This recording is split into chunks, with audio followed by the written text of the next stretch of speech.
सर्वदेवात्मको ह्येषः तेजस्वी रश्मिभावनः एष देवासुरगणान् लोकान् पातिकभस्तिभिः एष ब्रह्मा च विष्णुश्च शिवस्कन्दः प्रजापतिः महेन्द्रो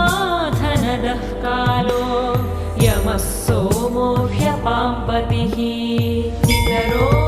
वसवः साध्या ह्यश्विनौ मरुतो मनुः